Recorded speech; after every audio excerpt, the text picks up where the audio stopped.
Salam sejahtera dan tetap sehat di dalam kasih Tuhan. Saudaraku yang diberkati oleh Tuhan, kita berjumpa kembali dalam program Sahabat, Mari Belajar Sekolah Sahabat setiap hari. Hari ini Kamis 21 Oktober 2021 dengan judul Hukum yang Terutama. Bersama saya, Pendeta Nikodemus Ginting, Gembala Distrik Medan Timur. Sebelum kita melanjutkan, mari kita berdoa bersama-sama. Terpujilah Tuhan Allah kami untuk berkat-Mu hari ini. Berkatilah kami Bapa ketika belajar firman-Mu. Dalam nama Yesus kami berdoa. Amin. Kamis 21 Oktober 2021, hukum yang terutama. Seberapa besar pun usaha beberapa orang Kristen, karena beberapa alasan mencoba untuk memisahkan perjanjian lama dan perjanjian baru, itu tidak bisa dilakukan, setidaknya tidak bisa tanpa memisahkan semua kecuali menyangkal perjanjian baru itu dari arti yang sebenarnya. Perjanjian baru dalam pernyataan tentang Yesus dan penjelasan teologis dari kehidupannya, kematiannya dan pelayanannya imam besarnya, menunjukkan pada pemenuhan dari lambang-lambang dan nubuatan-nubuatan dalam perjanjian lama. Dalam banyak cara, perjanjian lama membentuk latar belakang, konteks dan dasar dari perjanjian baru.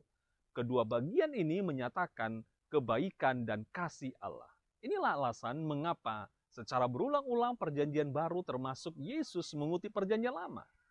Bacalah Markus 12 ayat 28-30.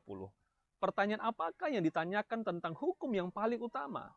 Apakah respon Yesus dan dari mana dia mendapatkan jawabannya? Adalah menarik bahwa seorang ahli Taurat, seorang yang mendedikasikan hidupnya untuk mengerti hukum Taurat itu dan bagaimana hukum itu harus diaplikasikan, akan menanyakan pertanyaan ini. Bagaimana juga banyak hukum yang mungkin mereka telah percayai yang perlu mereka turuti. Di waktu kemudian, tradisi Yahudi mengatakan bahwa ada 614 hukum. Hal ini tidaklah mengherankan bahwa mereka menginginkan semua hukum itu disaring menjadi satu pertanyaan. Dan apa jawaban Yesus? Dia langsung merujuk pada Ulangan 6. Dimulai dengan ungkapan, dengarlah hai Israel, Tuhan itu Allah kita, Tuhan itu Esa. Terdapat Ulangan 6 ayat 4. Dan kemudian mengutip ayat-ayat berikutnya juga tentang mengasihi Allah dan segenap hati, jiwa dan kekuatan. Dia menunjukkan kepada penegasan tentang inti Tuhan sebagai Allah mereka satu-satunya. Dan berdasarkan kebenaran yang besar itu, mereka dipanggil untuk mengasihi Dia yang terutama. Apakah bisa kebenaran zaman ini melebihi daripada perintah itu?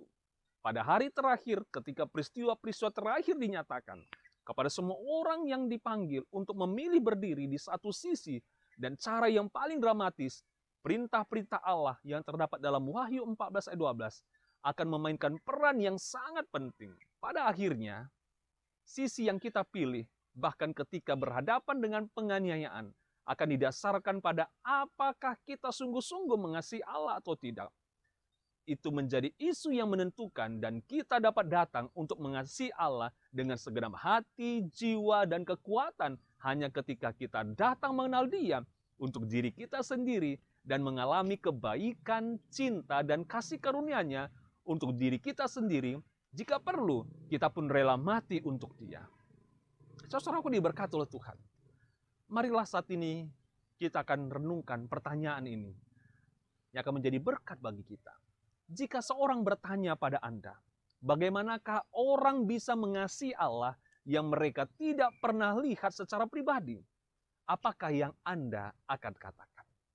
Kiranya Tuhan Yesus memberkati kita, melakukan hukum yang terutama di dalam kehidupan kita. Mari kita sama-sama berdoa. Terpujilah Tuhan Allah yang telah memberkati dan mengasihi kami.